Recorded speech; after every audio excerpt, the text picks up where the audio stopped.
Well, friends, the wait is finally over. The Nothing is Wasted book is out and available now wherever you buy books.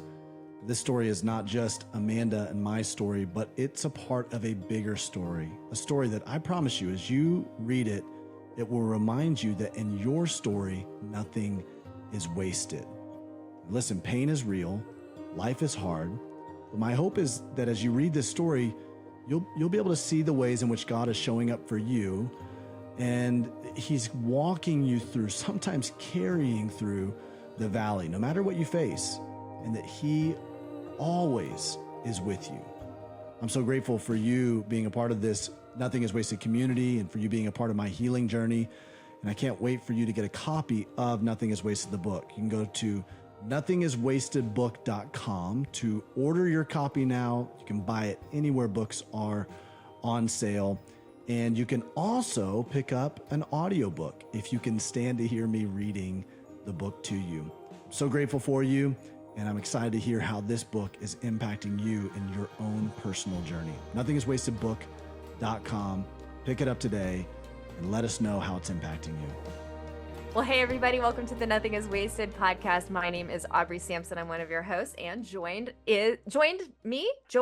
am joined by, I know how to talk for a living. I'm joined by Davey Blackburn. You've done this before. That's what I was trying to get to that whole time. Davey, so good to see you. It's so good to be here. It's so good to be joining you guys, Nothing is Wasted family, for another week of this Nothing is Wasted book series. Yeah, we are like building up to the book with all of these episodes, and they are fantastic. I know. Yeah. I want to say that this episode is the first episode after the book has released. So I want to say that, but when we record these, we're not quite sure how they're going to fall in the timeline. We have kind of a plan for it. So if it is, listen, we don't want to not celebrate that. The book is actually out there. It's released. If that's the case. If not, if we had to move this up further, we're almost there. Sooner, we're getting there. So but regardless, you need to pre-order the book. Today's conversation is with my best friend in the world, Kenneth Wagner. This is so fun. Like, I love your parents came on, and important people in your life have come on, but I love, like, with your parents episode, that these are like your people. Yeah. And your best friend in the whole world, Kenneth Wagner, is on today. Talk about his influence in your life and why you decided to bring him on. Well, you're going to be introduced to Kenneth in the second page of the book. So away. It's because every Tuesday morning, Kenneth and we don't do this anymore because our schedules are different right now. We have a different time that we connect regularly, but every Tuesday morning, Kenneth and I would talk on the phone. And I hung up the phone with him and walked into my house and found Amanda. On November 10th. Davey. So, so if you've read the first chapter, you have been introduced to Kenneth and to his wife Sherry, and just the importance that they hold in my life. And so, really, then Kenneth he's so important that he and Sherry immediately. And he talks about his perspective on what happened that week and how it all happened. But he and Sherry immediately, when they heard about what happened, they got in a car and drove to Indianapolis. And then he preached at the church that I pastored, that Amanda and I started that Sunday. So this happened on a Tuesday. And then Sunday, we still had, we still had church on Sunday. And I'm not going to, I was scheduled to preach. It was in a series that we were, but I'm not going to. You're obviously not going to preach. Right. No, of course, my world has just gotten turned completely upside down. Oh, what a good friend. But the only person that I could trust to carry that moment, especially that moment. This is not just pulpit filled. This is like such a time, like such a tender time. Yeah. And we had so many, because it was that night that we had Amanda's funeral, that Sunday night that we had Amanda's funeral. So it happens on a Tuesday. We had our celebration of life service on a Sunday night, that Sunday morning. So you've got all these friends and family who have come into town, Davey. And they're attending that church, and we're just all in this, like, we don't know what to do. And so the worship was just incredibly sacred, incredibly powerful, incredibly, we sang, I remember that morning we sang Cornerstone. I'm trying to remember some of the other stuff, but I just remember the words of that being so much more meaningful, that like Christ is our cornerstone. Whew. And, here we've all just experienced something unimaginable, unspeakable. And Kenneth carried this message that morning, and it was so profound. I think we mentioned it in the conversation too, but where he talked about where Paul says, let us not be mistaken, essentially, that this is being used to advance the gospel. And Paul says it not quite that way, and he didn't talk about it, but basically that God is going to take this, and like prophetically, he's like, God is going to take this thing that we now are going, what in the world, how could, and he is going to use it to advance the gospel. And he's going to use it to help so many people. And right now we have no idea, like, we're all reeling, we're all full of grief. And there's nobody else that could have carried that message so tenderly, but also so prophetically to give us hope. And in the heart of Amanda, I mean, he knew Amanda's heart. He was a part of the journey with me when I met Amanda. Like, he was my best friend in college when I met Amanda. And so he saw our dating life. He saw everything. He knew that the heartbeat of Amanda was that no matter what happens in this world and in this life, that people would come to know Christ. And so for him to remind us of that, that was her heartbeat. Only he could have done that. And so, so since then he's walked the journey with me through, and that's why we brought him on. It's like Kenneth has walked the journey with me since before I met Amanda, all the way even to today. Wow, Davey. He pastors a church in Delaware, and I have the privilege of being now a teaching pastor at his church. So I fly out there 5 or 6 times a year to go. Awesome. And it's incredible what God is doing through United Church. They were one of the early churches to pilot Pain to Purpose. Wow. They really have spearheaded quite a bit Pain to Purpose, getting the doors opening up for Pain to Purpose in so many other churches, because they helped us pilot it. They helped us refine it. They helped us kind of figure out, how does this fit within a context of a church? Amazing. Wow. So he's just been like, your co-laborer for the gospel. Exactly. Come on. Exactly. Wow. And so that's where we have always, ever since we met in college, we have felt that. We've felt a kindred spirit. Interestingly enough, we both received Christ. I think we talked about this in the conversation, but in case we didn't, we both received Christ on April 1st. For me, it was April 1st, 1994. For him, it was April 1st, 1995. No way. And then we both felt a call to ministry, did not know each other, both felt a call to ministry at the same conference in Charlotte, North Carolina, at the same message. We were called to ministry, and it led both of us to Southern Wesleyan University. No way. To play baseball there, and that's how we met. Wait, he was a baseball player too? Yeah, he was our catcher. Yeah, so we met at freshman orientation. And so this is you're talking one of those like God friendships. Yeah. David and Jonathan kind of like knit hearts together, and it will be a friendship for the rest of our life.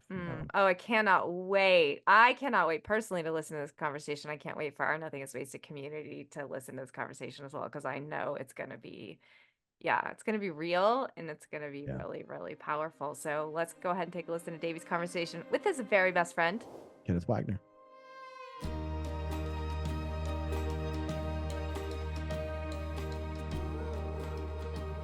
Well, Kenneth Wagner, it is so good to have you joining me on the Nothing is Wasted podcast. I can't tell you how long I've been wanting to do this, and we finally get an opportunity. So excited to be here. So excited. Oh, man. Not only have you been a longstanding listener of the Nothing is Wasted podcast, you've been so intricately involved in the entire ministry of Nothing is Wasted. A few people will know this. You're on our board, and you are my very best friend in the entire world. And so I'm so glad to have you here.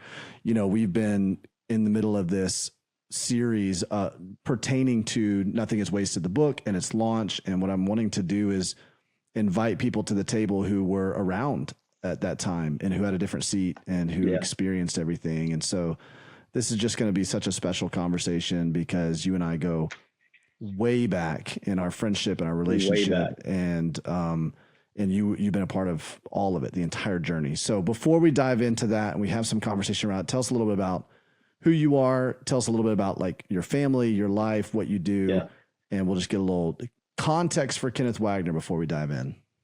Absolutely, man. Thank you again for having me. Honored to be on the Nothing is Wasted podcast. But as you've already said, my name is Kenneth Wagner, and have the amazing honor and privilege of being married to Sherry Wagner, which will be 16 years this year. And it's just absolutely mind-blowing to think about, but it's been amazing, amazing journey with her. I love her so much. She's my best friend. And then we have a little boy. His name is Jace, and he is 8 years old. And so he keeps us busy. He keeps our schedule full. And man, he is the joy of our life. We love him so much, and he's a fireball full of energy. Loves Yes, he Jesus, is. and you can attest to that. And so, Never but met no, we never met any kid who has more energy than him. That's for sure. That's gosh, amazing. it's a blessing, man. We just try to keep him between the rails, and it's awesome. But I know God's going to use it, so we're just trying to steward it the best we possibly can. And then we pastor a church that we planted this year. Will be 9 years ago, called United Wow. Church in the state of Delaware, and that goes all the way back to 2013. God just speaking a word into my heart to Mm, love Delaware until their heart beats like His. And so mm. we've been on that journey for almost 9 years of loving Delaware and seeing marriages restored and seeing people healed, addiction being broken, and just an honor of a lifetime to be able to serve the church and to be able to do it as a family. And man, it's just been the joy of our life. So that's a little bit about me. That's amazing. It's amazing. Well, like we said, you and I have had the privilege of journeying with each other for basically 20 years now. It's crazy when you think back at it. We met when we were 18 years old, and there are very few people that have the privilege of having like lifetime friends. And I always tell Yeah. people, if you can have a Kenneth Wagner in your life, you need to find a Kenneth Wagner. But I think it's rare, and it's been such a blessing. You have been a part of this journey with me really since the beginning, in terms of with Amanda. You were around when we were in college when I met Amanda, and you got to know her a little bit through the long distance dating relationship. When we got married, you were in our wedding. You were there, one of the first people on the ground when she passed away. You were the only person that I trusted to preach that Sunday for me at the church that we had started. And I'll never forget that message. And just an incredible, incredible message, the way that you carried the heartache of our church in such an amazing way. And then you've been a part of the journey since then, walked with me in grief.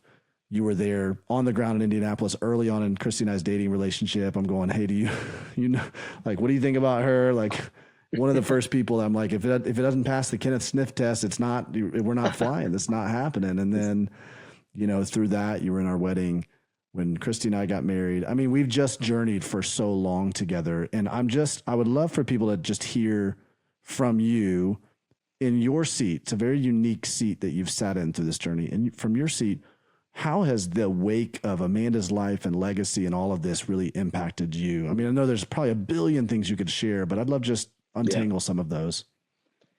Even as you're sharing some of that stuff, my brain's just racing on where to go with that. But the first thing I think of is, I've heard people say this to be true in life, is that people are with you for a reason, for a season or for a lifetime.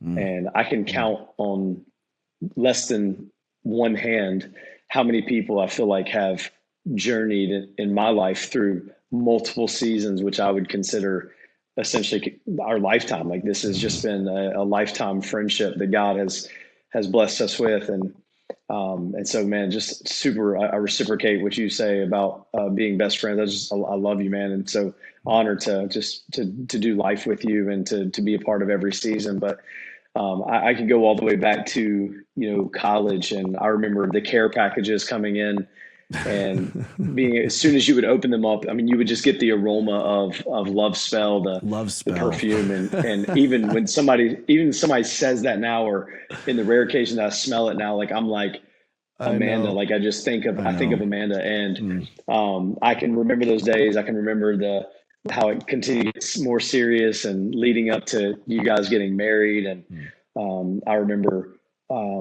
just all of the amazing things both stepping into ministry, and then Weston coming.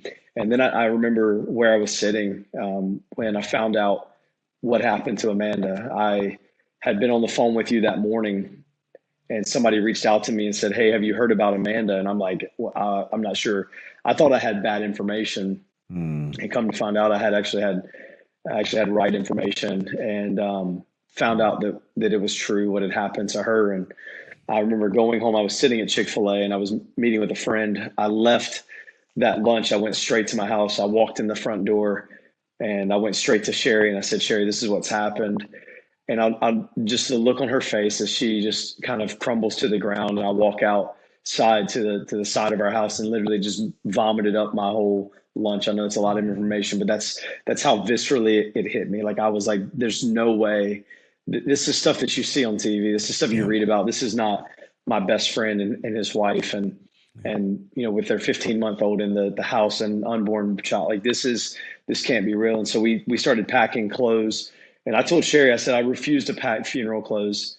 I said, because we're going to see a miracle happen. And I remember driving from Delaware to Indianapolis. And I just remember I was shaking. I'd be praying and shaking. And I was so tired because we were trying to drive to get there as fast as we possibly could, just to be there with you and just believing God for a miracle, not knowing that the miracle would be so much different than what we were praying for. And I remember getting to the hospital. I remember all those times, man, I get emotional just thinking about it. And I remember God not answering the prayer how we wanted it to be answered. Yeah. But then seeing this whole story begin to play out of the hundreds, thousands, tens of thousands of people that have now given their life to Jesus as a result of what's happened with Amanda and the story, and how God has taken what the enemy meant for evil and turned it for good. And we could have never painted this picture, but he is such a redemptive God. He's so kind. And to see this new season with you and Christy and the kids, and it's just like, I mean, I could spend our entire time together just talking about the arc of our friendship and how, it's just been the highest of highs and the lowest of lows. And I love you and so thankful and just honored to be your friend, man. Man. Well, thank you. I mean, even as you share some of that, like I'm recounting some of these moments, I remember like going in, having to do my elimination prints, after we learned that she had deceased, and you're there with me. And I mean, just walking with me in so many of these really big, horrible moments. And, you and I, as pastors, we talk about this with people. We say, hey, the ministry of presence is more important than anything that you can say. You're not going to resolve or answer anybody's pain. You're not going to fix it for them. You just need to show up for them. And that's what you did early on. You just showed up. I can't remember anything really that you said to me. It was just that you were there and you were present and you were available. I'm just curious, as you're, in that moment when you learn the news and you're like, we've got to go. And then just how present you were for the next several weeks. What are some of the things that drove that for you? I know there's so many layers to that, but you're also grieving the loss of Amanda too. Sherry's grieving the loss of Amanda. We're all kind of reeling, not knowing what is going on and what's coming next. But you just knew I've got to be on the ground. Talk to me about that process for you. Man, I just think that what God's even teaching me in this current season, and to be able to put words to what I've experienced in the past, is to the point of what you said is the ministry of presence. But it's also the power and theology of friendship. Like, what does it look like to be a friend? Like, what does it look like to be in like all, like not just in like 100 different people at the same level, but what does it look like to have some soul friendships that it's like, dude, from the highest of highs, lowest of lows, like I'm all in, like I'm all in, like I'm not just in when it's good, I'm in when it's bad, and I'm ride or die. And so like, God has just been really giving me some framework and some words and some understanding of how to just be a friend, how to do friendship. And I think that's something that is so lost in the world today, is just what it looks like to go deep with people and not just shallow with everybody, but to have a few people that you just go deep with. And I mean, that was a decision that I feel like was made at freshman orientation in college when we met each other. But also I feel like it was solidified and cemented in this season, in this moment with Amanda passing, and then even to present day of being there when the verdict was read for and at the trial. I mean, I just feel like there's not been a moment that I haven't made the choice of like, I'm going to be there. I'm just going to be there. And it's not about me. I'm not trying to make myself a hero, but I think that we can learn so much from just being a good friend from somebody and being present. Yeah, I think we underestimate just how impactful that is to be present. You know, like I think sometimes we can even we can almost like paralysis by analysis. You know, what should I do, or how should I show up, or what, you know? And it's like, well, just show up. Just Just be don't there. worry about it. Just be there, right? And that's what you've done over and over and over in my life. In fact, I would say you're such a great friend that there are times that I'm like, man, there's no way I'm reciprocating in the same level of which you are being a friend. But, you know, we're just at art conference last week at the time of this recording, and you're like, hey, can I jump up during your breakout session and just champion what Nothing is Wasted Ministries does on your behalf, and just give you a little bit more credence right there in front of everybody. And I'm like, man, this is what friendship is. It's not like, oh, here's my thing, here's your thing. It's like, no, we're going to champion each other. We're going to be in this thing together, no matter whose thing it is. And there's just so much that you're right. I think the world can learn about friendship. There were probably times that you had no idea what to say though throughout that. I mean, Yeah.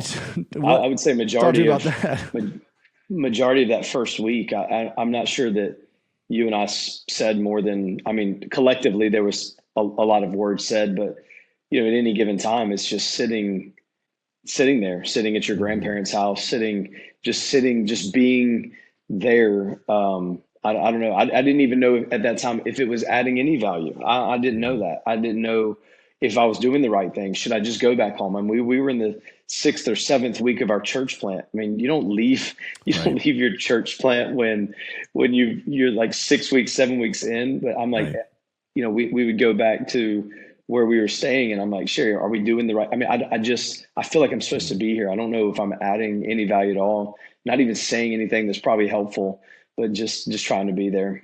Yeah.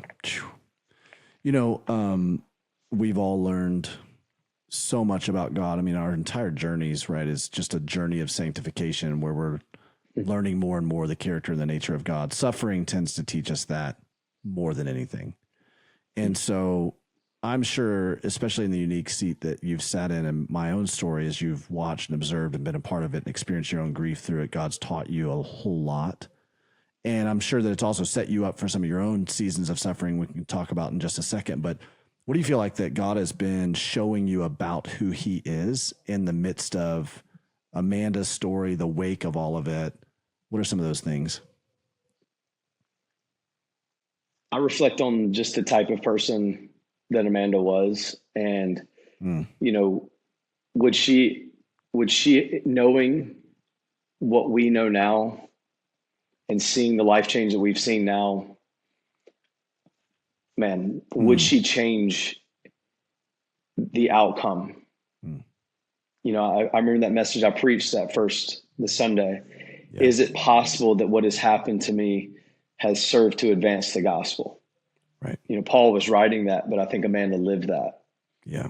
And I just think if God has taught me anything, it really is that there's not one thing that is wasted. And I know that's the name of the podcast, and that's the birth of everything that you've walked through. That's the whole point of this thing, is that there is not one thing left on the table that God is not going to redeem and to have his way. He is not a God who knows how to come in second place. Yeah. He's not a God who knows how to get a silver medal. Like, he comes in first always, and he will redeem the story. This Romans 8:28 just keeps coming to my mind. Like, he's working all things together, you know, and it's not for necessarily our good, but for the good, you know, of those who love him and called according to his purpose. I just think that God is he's behind the scenes. He's moving pieces. We can't see it.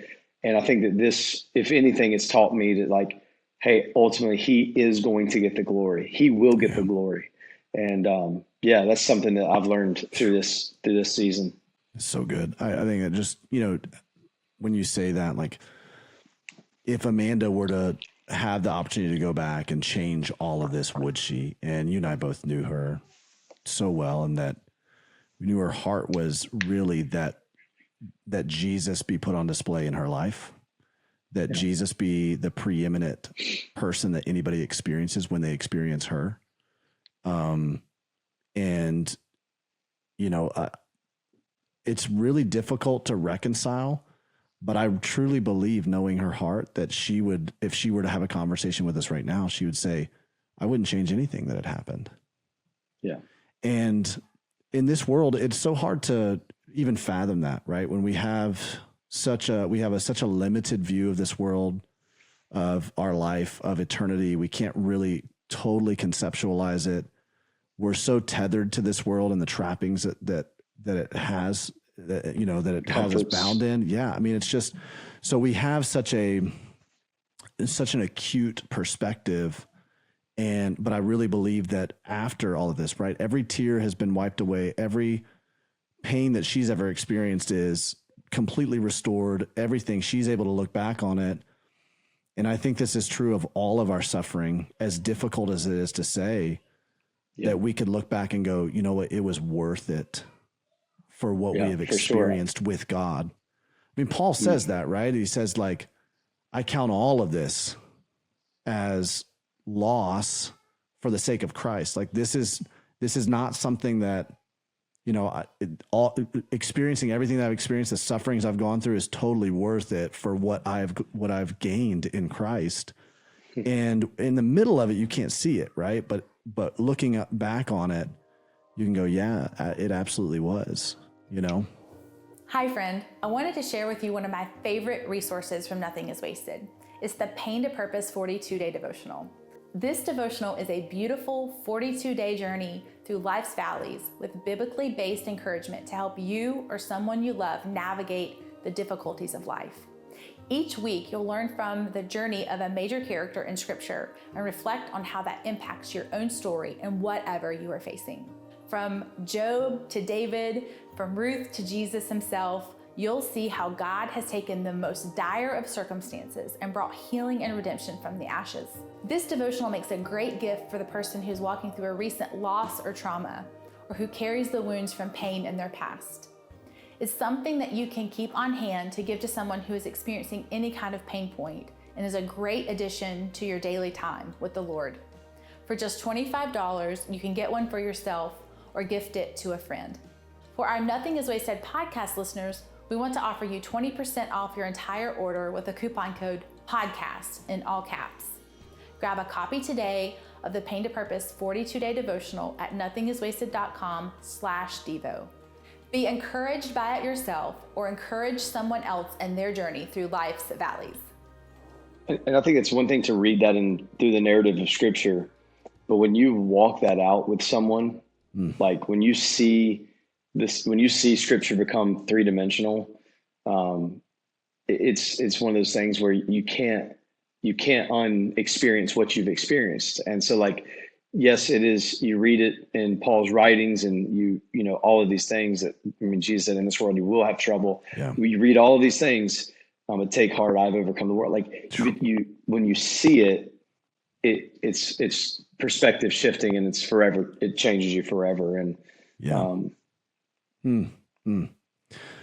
one of the things that really impacted me early on is after everything began to subside and people started going back to their lives, and I really found myself in some really deep places of grief and depression. You and I had a few conversations. We specifically had some conversations around some of the things that people were saying in like different forums, Reddit forums, comments, that it was so difficult to grieve in front of the entire public, and then to have everybody else impute their own opinions on how I was grieving or what we were doing or what we were saying. But you just had a really clear head about all of it. I'm just kind of curious, as you saw that perspective play out, how that impacted you. As you saw the things that were happening, you've got a real sense of justice. One of the things that I feel like is you're just such a protector around the relationships that you have. But what really helped you, just because you helped me stay pretty level-headed in that, what helped you to stay level-headed in the midst of all of that? Man, I think that when I was talking to you, I was pretty level-headed. When I was talking to Sherry about it, she was helping me right-size some of those thoughts, because you just mentioned, I'm an Enneagram 8, justice, what's wrong needs to be made right. And those things in my mind, what happened to Amanda, there was no earthly way to make right what the wrongs that were done. And then also, as you're doing interviews and, God is getting the glory for this, there's no other way to say it for me. There's like keyboard warriors they're grading you on your interview of when people are asking you about Amanda and the story and what God's doing in it. And they've got a clipboard out grading how you're responding as if they have any perspective or clue on what it's like to experience what you've experienced. Now, let's go back to what we say all the time, right? It doesn't make sense to compare pain. So everybody's experienced pain, but I don't sit back, especially now, and I don't try to backseat drive on when somebody's experienced the loss of a loved one, or they've gone through a divorce, or they found out infidelity's been happening, and try to say, oh, they're not responding correctly. They're not like who am I to project onto anyone else how they should respond, and the unique work that God is doing in their life, has been doing, is currently doing, and will continue to do in their life. And so, I was trying to take all of my emotions, get them out of the way, and then be able to talk with you and say, hey man, like, you know who you are. You know who you are. You are David James Blackburn. Like, you know who you are. You know that you love Jesus. You know where your heart is. You know you've fought for purity in your life. You know you have fought for intimacy with God. You know that you loved Amanda more than this world itself. So don't let any of those things that anybody else is saying, like, don't let them interrupt what God has already said about you. And, there's probably somebody listening right now that, they're letting social media drive the narrative of how they feel about themselves. And I would just remind them today that, like, you are who God says you are. You're not who the world says that you are, or what someone else thinks about you, or you are who God says. You're a child of God. You're a son or daughter of the Most High King. That's great. That's so good. Yeah. I mean, I find that, when you are beginning to do something that is bringing momentum to your own spiritual journey, to your own spiritual formation, to the kingdom of God, there's going to be this backlash. You're going to experience it, and the enemy's going to try to do whatever he can. He knows your vice, so if it's people pleasing, or if it's, whatever it is, he knows what it is that's going to cause you to trip up and get you paralyzed, so that you stutter through that, or that you get completely stalled out and you're not able to do anything on the offensive for the kingdom of God. And, that was that's what I experienced at that time. It was like things were so crystal clear to me that God was doing something, that as I would articulate that and watch God do what he was doing and impacting the thousands of lives that were being impacted through Amanda's story. And then I read one of these forums, these comments or whatever, these threads, and I'm going, whoa. And so it caused me to reevaluate everything I was saying. Cause I'm like, wait a minute, people were misunderstanding. Hold on. This is, and it was, let me just say, can I interrupt you for a second? Yeah. I just think that people have no clue. I have a unique seat to know the level of purity and intimacy that you have with God. And like, when people were saying these things about you, I'm like, I wanted to scream from the mountaintops. You guys have no clue who Davey Blackburn is. Like, if you can even utter those things about him, you've missed his heart. It's like they picked up mid journey thinking they knew who you were, when it's already been established for 30 years of track record, plus years of track record of what God had already been doing in your life. I mean, I remember waking up when I would sleep in college. You've already read half the Old Testament, probably. I don't know how long you've been reading in the chair, but you were with God. Like, the intimacy with God didn't start because you were a pastor. Like, this is your whole life. The level of purity that you had upheld in your life. I mean, people just, they didn't know who you were. They don't know who you are. And it's amazing that people are getting a glimpse of your heart, man. It's really, it's a joy.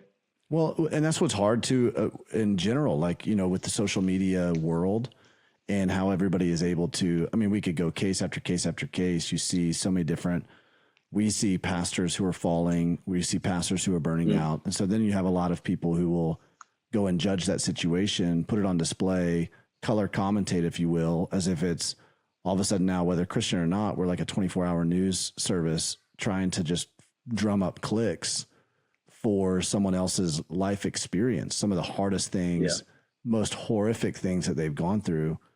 And, I think over the course of what I've gone through, it's really given me a huge level of empathy, even when I see, another pastor go through something or another person go through something and everybody has their opinion to commentate their editorials on that particular situation. I'm just like, hey, I'm going to suspend judgment because I don't really know what they're going through. And by the grace of God, there go I. Exactly. Speaking of, this has really changed the way that you've pastored. I've seen that. I mean, not just this though, but you've gone through some of your own heartache and your own suffering. Like you said, we don't compare pain. And so one of the things I hate the most, and you've experienced this with me as I've spoken somewhere, someone will be like, well, I've not gone through what you've gone through, and then they'll share their story with me. I'm like, no, like, just tell me your story, man. They literally qualify it like that every time. Like, hey, I know exactly. I have an experience with you. Right. I'm like, no, your story is important and it matters. It matters to God. It matters to us. And so, but you've gone through your own suffering, and I'm just curious in some of the suffering that you've walked through, and some of like, what has God been doing and how has it changed your heart and the way that you pastor and empathize with people? I would say I'm in process in this still. I mean, at 37 years old, I'm still learning. But I think that the value that I'm learning is that God is using every experience in our life to sanctify us. He really is. And everything, every relationship, every broken relationship, every offense, every betrayal, every failure that we have, everything that like, I'm in process of learning that, of like, this whole thing is Him shaping us and sharpening us and testing us and us walking through different things to be more like Him. And, I think that's the big takeaway for me is trying to learn that, like, hey, don't overreact, don't overcorrect, don't like, just see this for what it is that God's like, man, Kenneth, I just want you to be more like me. I'm trying to shave that rough edge off. I'm trying to mold you just a little bit more. And this is not speaking from something I've perfected. This is something I'm in process. So good. Maybe we can touch base 10 years from now and see what he continues to teach me on this. Gonna just continually be in this process. It's just, it is crazy every turn. And that's one of the things we talk about often on the podcast is that, you have a big upending tragedy like what I've experienced in my life. And then you start to slip into the mindset where like, oh, okay, I've gotten through that. And so now I'm good. Like I'm not going to go through anything difficult anymore. And it's like, no, this is life. Like might even go through something even more difficult. That journey, this is what Jesus said, in this world, you're going to have trouble. And it's not just like one upending event. And so when new trouble comes, I've found myself being surprised by that. But then I have to remember, okay, God didn't send this into my life. This isn't something that He caused, right? But what He is doing is He's using this now to make me more humble. And I think really, man, that humility is, I mean, I've seen it in you over the years, just like continually driving more toward humility and then watching God exalt you, as Scripture says that He will. Hey, humble yourself before the Lord, and in due time He will exalt you. He's given you so much favor in your ministry. He's given you so much favor with other people who are highly influential. And frankly, you would never toot your horn about this, but you're not doing anything to try to build or create a platform. You're not on Instagram at all. Like, I love the fact that like we have pastor friends who are just trying to build all this like Instagram fame. They're spending more time on Instagram than they are pastoring their people. And what I know about you is you're in the trenches pastoring your people, and you don't worry about any of that stuff. You just let the chips fall as they may, and God continues to exalt you. And so that's part of what I've seen in your life as you've experienced your own unique level of suffering, is that God does what He does in our suffering, and He drives us more toward humility, to becoming more like the person of Jesus.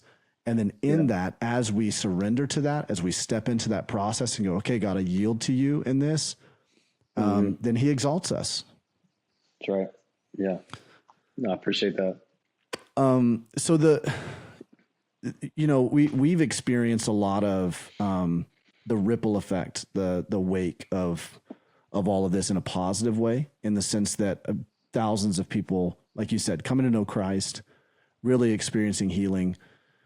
one of the unique seats that you sit in is that obviously you're on our board at Nothing is Wasted, but also United Church has been an early, I mean, you guys were essentially a beta tester of Pain to Purpose and some of the stuff that we do as a ministry. And now you've been one of the leading preeminent voices around Pain to Purpose. You've been really championing that in a lot of different circles, including ARC, Association Related Churches, and some other stuff and relationships that you have. I'm just I'd love for you to share some of your perspective on that and how that's materialized, what you would say about Pain to Purpose, obviously not like as a sales pitch, but just like your experience, testimonies of what it's done in your church. Yeah. I mean, I don't have to, I don't think a sales pitch is needed. I think it's stories. I mean, I think there's so many different people, and I don't want to put their names out there, but there's so many stories that I can just begin to go through as a pastor right now. And we've had over 400 people walk through the Pain to Purpose course, and it has been the single most game-changing, life-changing, getting back in the game, whatever it be, course or Bible study, small group, whatever, however you want to frame it up. It has just been so helpful for our people. And so for me, the proof is really watching the life change happen for our people, and seeing people that have lost kids, who have they've walked through betrayal, they've walked through divorce, or there's hundreds of different stories involved in those 400 people. But the end result is they're finding that they don't have to stay in that place anymore. They don't have to sit in their pain, that they can walk through the valley. And it has just been so it brings me so much joy to just see people walk through it, and to watch them going from this shell of a person that really wouldn't even interact with most anybody, to so many of them finding community, one among themselves, but also like getting back in the game and serving the local church, because now they just feel like they're back on mission. It's so rewarding as a pastor. I can tell you it's one of the most rewarding things that we do as a church. Man, so good. So good.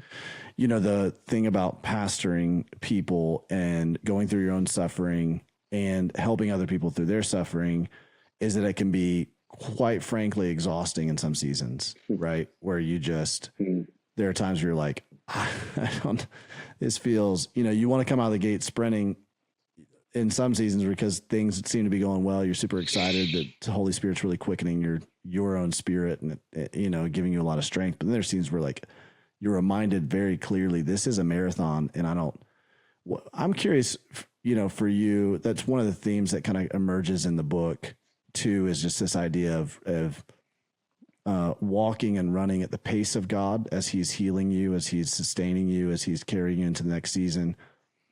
How do you try to think through that in terms of your own, keeping your own spirit right and true and passionate about your relationship with Jesus while you're carrying so much responsibility and carrying so many people's stories? Hey, Nothing is Wasted family. Are you walking through a specific valley, looking for resources to help you in your pain? I think we can all attest to the fact that there is comfort in hearing from those who have walked a similar path and have found hope and healing on the other side.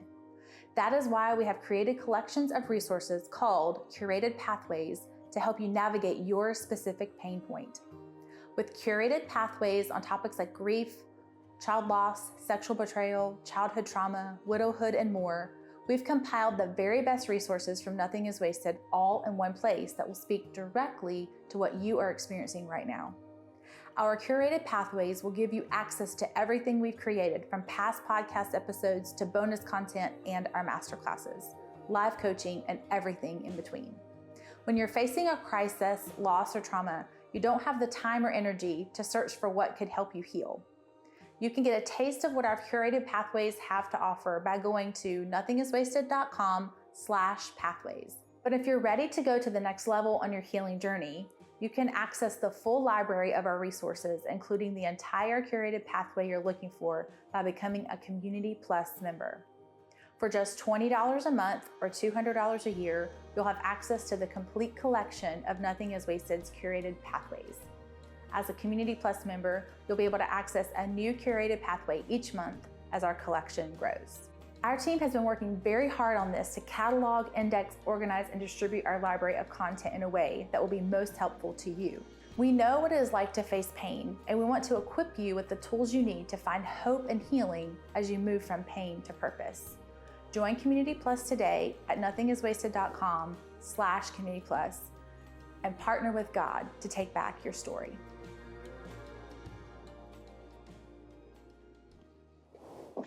I heard Pastor Rob Ketterling say it like this. He said, you can run as fast as you want to run as long as you don't lose your inheritance. And he was essentially connecting that directly to your good name and your family. That whatever the pace, whatever the grace that God has put on your life. And as pastors, leaders, I think it's not even just pastors, leaders. I just think as followers of Jesus, we have to figure out what our pace and grace, or pace of grace, or pace and grace is for our life. Because if not, then that's one of the reasons, I'll circle back to this. One of the reasons why I don't have social media is because I think I would be tempted to run at a pace that was not true to who I am if I was seeing the pace that everybody else was running at. And I think that, families and husbands and wives, and we just run at a pace, and whether it's travel ball or whether it's this or that, the way we fill up our schedules, we do that because we see other people like, are we supposed to be doing that? So maybe that's what we're supposed to be doing. And so we run at an unsustainable pace. And when I heard him say that, Pastor Rob Ketterling, it made me think, he's like, when I cross the finish line, I want to be holding hands with Sherry. When I cross the finish line, I want to have Jace, although he'll be grown at that time, I want to have proverbially on my shoulders and have carried him across the finish line of like, hey, we did this together. We did this. This was the pace. This was the grace that God had on our life. And I find so many people, they haven't found their stride, but they're striving, and they're striving for that next, and that they're striving for that another level. And God is so desperately just wanting them to see the stride that he has for them is so beautiful. And when you start running at that pace, there is a level of peace that comes on you. That I just feel like in Sherry and I have, don't have everything figured out, but that's one thing that we have found is a pace that is sustainable. Yeah, you guys are really pretty, masterful at that. I think, again, I know you wouldn't claim to be an expert at it, but you guys have done a really good job of figuring out what's the rhythm for our family, what's the rhythm, and what's our call. Right. Paul tells Timothy, fulfill your ministry. Don't worry about anybody else. It's what's the call that God has put on your life? And I think that's such an important distinction, because there are times where, me, some seasons I run fast and hard. Last week I was in 3 different states in 5 days, and that's not something I would try to sustain by any means, but there are certain sprint seasons where you're like, this is important for sure. I got to do these things right here. And then I got to take and as a pastor, Easter and Christmas, and there's seasons where it's sprint, and you monitor the story that you're telling yourself, and you realize this can't be every week. Right. Exactly. And then there are times, and so there are times where even my team will go, I don't see how you're doing what you're doing with it. But for you to say okay, God puts a grace on people, and there's a certain pace that each person has, and your pace may be a little more out front, a little faster in a certain season than somebody else's. It's so what an important distinction, not to compare your pace or your calling or the mantle God has placed on your life with anybody else's, but to find and do the hard work to find that pace between you and the Lord. All right, Lord, what's the pace for our family?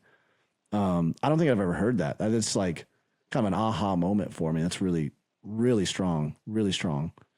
I think we have to be careful not to project what our pace is onto other people too. When we see them running at a faster pace, you see it, whether it's an artist or whether it's a communicator, whoever it is, we have to be careful, because we don't know that their family may be in the hotel room waiting for them when they get back, and they may be going to Disney the next day. And those 3 days were very concentrated, but they're about to spend the next week with their, we don't know the whole story. And we kind of judge off the little puzzle piece, but we don't see the whole picture. It's so just being careful not to project our pace on other people. So good, man. So good. I'm curious, the book obviously takes the story arc through, a lot of it is my journey where God was taking me as I was healing through losing Amanda. And then toward the end, we come across where I meet Christy. And I'm really curious about your perspective on that season. And, you know, you were up there, like I said, in March, I think, like right when I first asked her out on the first time, you know, first date. And I'm like, what do you think about her? You know, like I'm interested in her. And then just how things have unfolded from there. And some people would call it the redemption part of the story. I don't. I'm pretty clear about the fact that that's more the icing on the cake. The redemption of our story is always when we decidedly say, okay, I'm not going to get stuck in my pain. I'm going to partner with God to take back my story and to help other people with that. That's redemption, I think. But in this season where God's like, man, he's been good and he brings good gifts into your life to take you into the next season and assignment that he has for you. I'm curious about your perspective on all of that. Man, you know, I remember vividly, you're like, hey, there's this girl, and like you're explaining like how all this started to take place. And I'm like, all right. So I'm skeptical because I've never met her. And I'm like, I mean, is she just attracted to the story, attracted to the person? Right. And I think one of my favorite things about Christy is that, you know, she's in the most, I would say this in the most godly way possible. She is just unimpressed with that's one of the greatest gifts we can have in our wives. It is. My wife one of the greatest and most frustrating things ever. I'm like, you're not impressed with me at all? Not at all. Yeah, Sherry. I'm like, Sherry, just laugh. She laughs at my jokes. I'm kidding, but like, you know, it's like, you know, you don't want a wife that is over impressed with you. Yeah. You don't want something because then it's like, all right, where's the limits? Who's pulling you back? Who's like, all right, that was a lot, you know? Yep. And I think that was what impressed me the most is her level of unimpressedness, because she wasn't, you know, dating the story. She wasn't dating the pastor. You know, you guys had just crossed paths and became interested in each other, and you know, God began to do something really cool there. So yeah, that was for me the coolest part for me. I remember, you know, hanging out at your house and really getting to know her a little bit more after that. And it's just been, I mean, what a cool God thing. You know, one of the things I've been reflecting on recently is how kind God is. Yeah. And he's just so kind. Like he is just like, he doesn't have to just to remind you like, hey, I'm good. I want you to know I'm good. I want you to know I got you. I want you to know I love you. But, you know, through Natalia, through Cohen, like I just think of like, and Weston, I mean, obviously Weston, but like those two bonus that came from Christy specifically is just like, wow, what a cool thing. What a kind God we have, Father. He's so good. True. So true, man. That is a beautiful thing. And not just a kind thing that he would bring to us these, you know, in this life, these gifts, but that he would show us how intricately involved in our story that he is. There's 7 billion people in this world. And for each one of us, he's like, I am so intricately involved that when you look at your story, you're going to see a masterpiece. It's good. Like, I'm not just like haphazardly, like you and I both know when we have people who serve or work in our organizations, we contract somebody or whatever, right? That it's like, you can tell when someone gave their best effort or when they just kind of like slapped it together. God doesn't slap together our stories. It's not like, I got to get, you know, he is so intricately involved in all the little details, which is one of the reasons why I'm so excited for people to read the book. Cause they're like, when you see this, you don't see, and I keep saying this, you don't see, oh, wow, Davey's such a hero. You see, oh my gosh, look at how amazing God is that he would weave all these beautiful details into this story. And that's true for all of our stories, you know? So good. So here's the last thing I really would love to hear from you. I'd love to hear a little bit just about maybe as you see the legacy of, we talk a lot about legacy of Amanda, right? When it comes to all of this stuff, it's something we're talking about a lot. You know, the book launch event's going to be August 1st. We're going to be talking about the legacy of Amanda. There's so many people that we'll never meet until we step over to the other side of eternity that have been impacted by her life and her story. And I believe it's because of how, how steadfast, faithful, obedient she was to Jesus. I mean, he was her first love. I mean, you were there when she gave me up for Lent, and we're all like, what the heck? Like, you know, Who like, gives what somebody the- up for Lent? how do you do this? Right. But she just was so, you knew this about her. She was just so passionately in love with Jesus, and she was unwavering and Yeah. uncompromising in that. And I believe that's one of the reasons why, you know, we asked the question, like, why has her story really gotten this much attention, and why are so many people impacted? These kinds of things unfortunately happen to people all over the world all the time. But she has, and I believe it's because of the faithfulness of God. But I'm curious, as you reflect on the legacy of Amanda and what it's doing in the world right now, what are your thoughts on that? Even as you're asking me that question, I feel like what I go back to is, and this may be too much. I don't know, but like, she fought even to her last breath to protect what God had called her to, and that's purity. Yeah. And I think that's what really sets this story apart. Yes, this so sadly happens to so many people all over the world. But Amanda stewarded the life that God had given her and the years that God gave her so well, even unto death. And I think that's the legacy, is how do we make the most of the mist that we have? How do we make the most of this vapor that we call life? And not just for like a season of our life, but for the entirety. Like when we're laying on our deathbed, if we get to choose when that day is, not that we choose, but you understand what I'm saying, that we get to see life unfold that way. Will we have made the most of every day and stewarded the most of every day? And I think that's legacy. I think Amanda did that, and I think that's why her story is so known and it's so cherished. Man, I don't think I could have, or anybody else could have said that better, man. That's it's an amazing thought. Just to think, you know, and that one day when all of this is said and done, and we're all standing in front of Jesus, it's gonna all make sense somehow. She's gonna say, Paul was right. To live is Christ, but to die is gain. Yeah. Man. We all have one life, and are we stewarding it in the way that would be honoring to God? And man, thank you for that reminder for all of us, Kenneth. I would have asked, normally at the end of the Nothing is Wasted podcast, I ask, where can everybody follow you more? And but we've already established but people can tune in and they can check out United Church. Tell us where we can just kind of track what God is doing through that. Yeah. I mean, there's a movement happening in Delaware, in the Mid-Atlantic region, and they can find us at United Church DE, like Delaware.com. So UnitedChurchDE.com, and then all the handles. Our church does have social media, so they can find our church's social media, those same handles, United Church DE. So they can, and if you ever get all a the chance to content get they out there, want.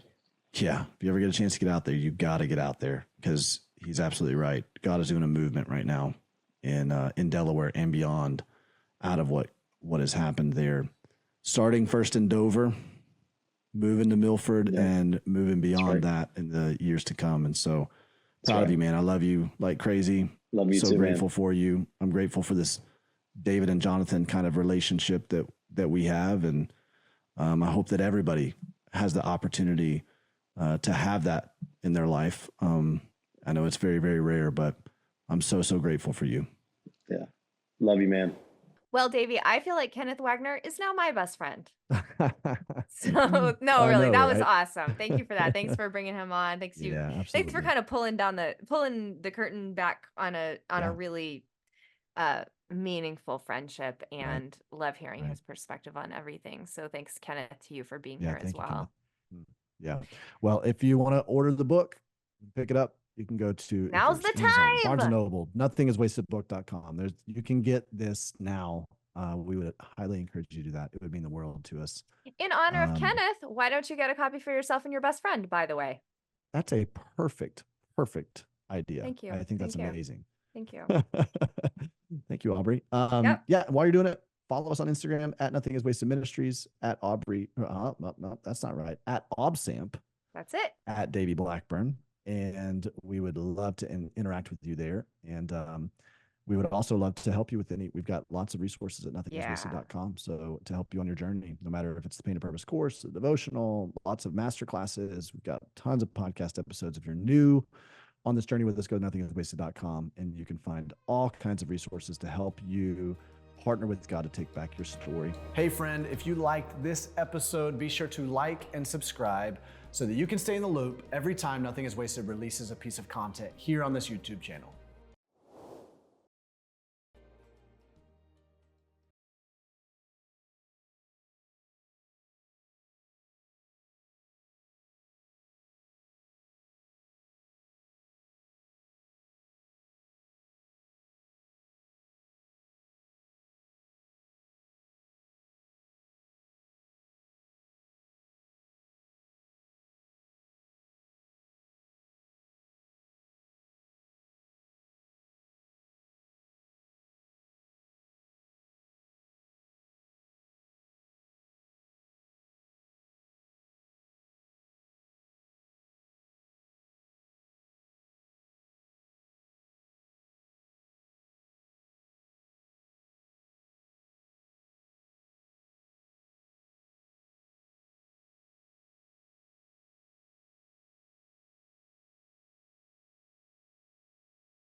Next week, we have, again, another great conversation in this book release This series. has been So, so fun. I love oh these man, episodes. this one's going to be a fun one. And so go ahead and take a listen to a little clip from this conversation.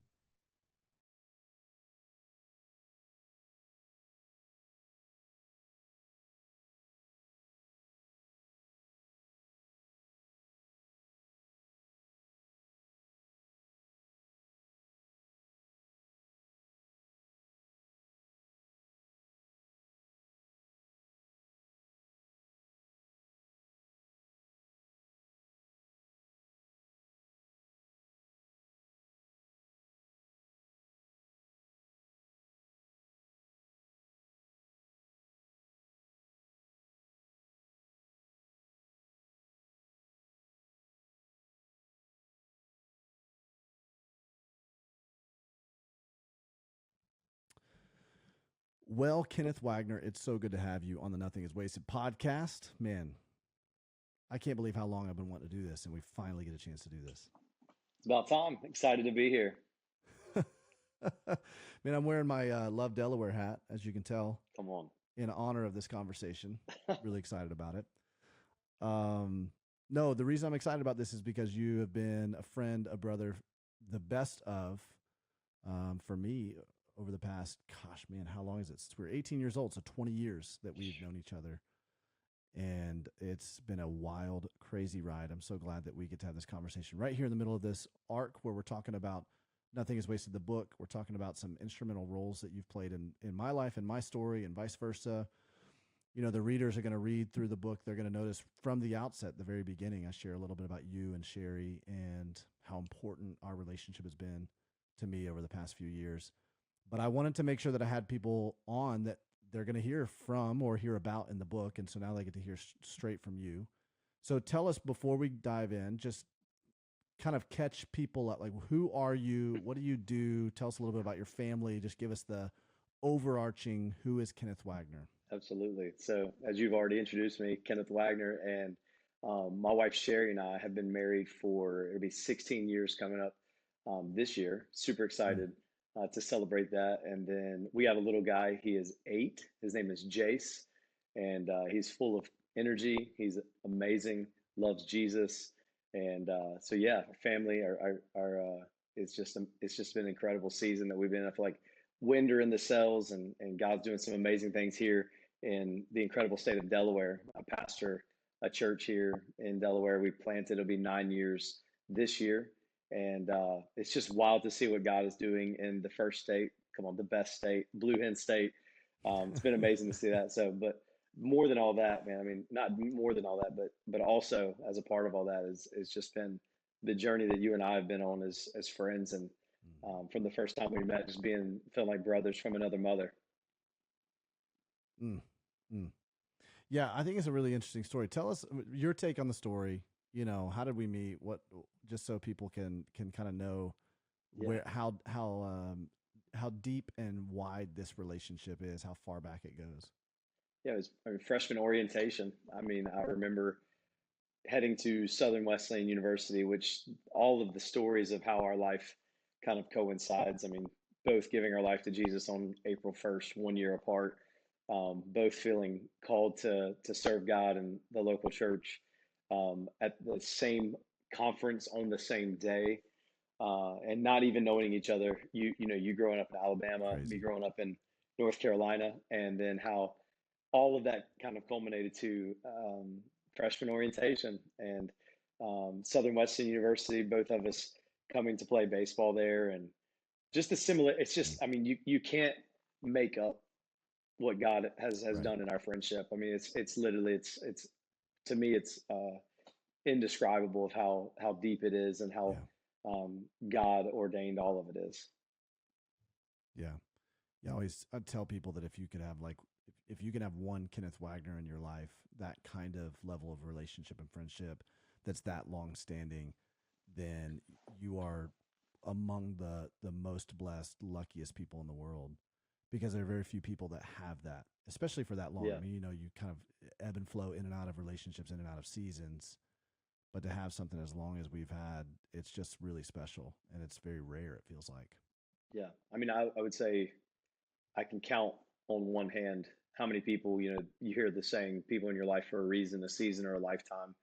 And I don't Mm. know if that's gospel truth, but I've experienced that, and I can't say that there's been many people that I would say I've navigated through several different seasons of life, and you're one of them, Yeah. one of the very few that I could say Yeah. that about. So love you, man. So Yeah. excited to be on here and to just hopefully to share some of my heart and my perspective on all of this. Yeah. Yeah. Well, I'm really glad too, because I think that's what's really important, is that when tragedy hits your life, pain and suffering hits your life, it's not just you experiencing it. There's so many other people around you that are experiencing it. And that's really the point of this entire series that we're doing right now, is to get the kind of everybody else's take on what that looks like, and how this story, Amanda's story, her legacy, how it's impacted their life, and then really what God's doing out of it. And we're all in the wake of what God is doing out of it, and how he's shaping our hearts through it all. You were with me when I met Amanda. I mean, not physically with me, but you were in my life. I mean, I met her sophomore year of college. And so I'm coming back to you after Gavin and I were up there over fall break and going like, hey man, I just met this girl. And so you were in that season. You were a part of our dating long distance. You were in our wedding.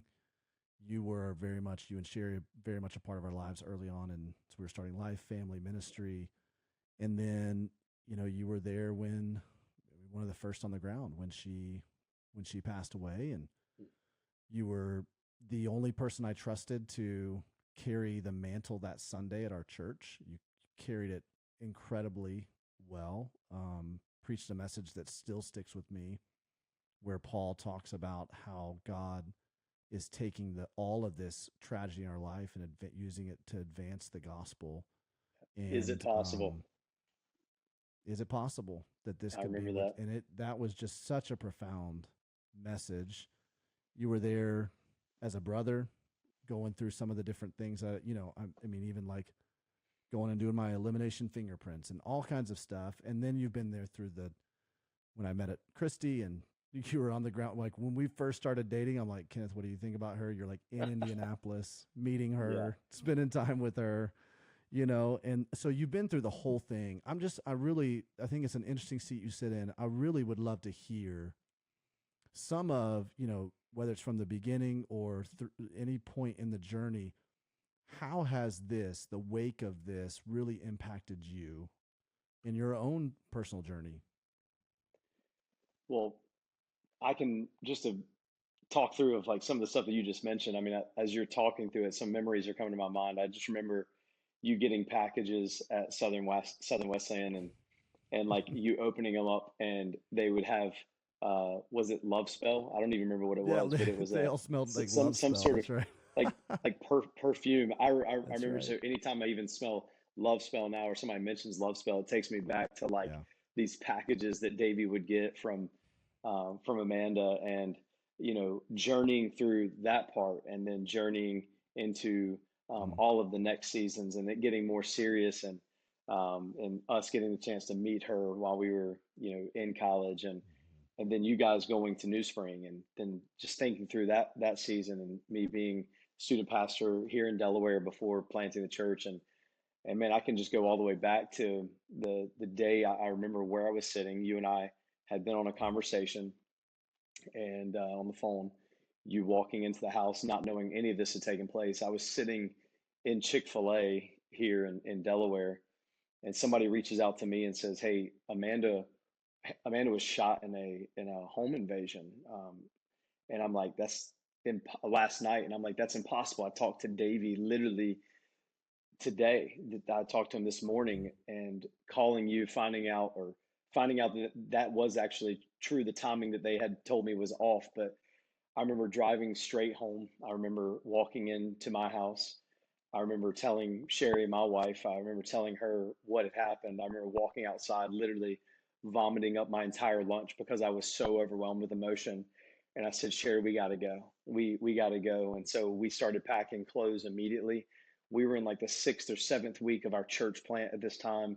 and nobody leaves their church plant 6 or 7 weeks in. It's craziness. But I'm like, it doesn't matter. I don't care about any of that right now.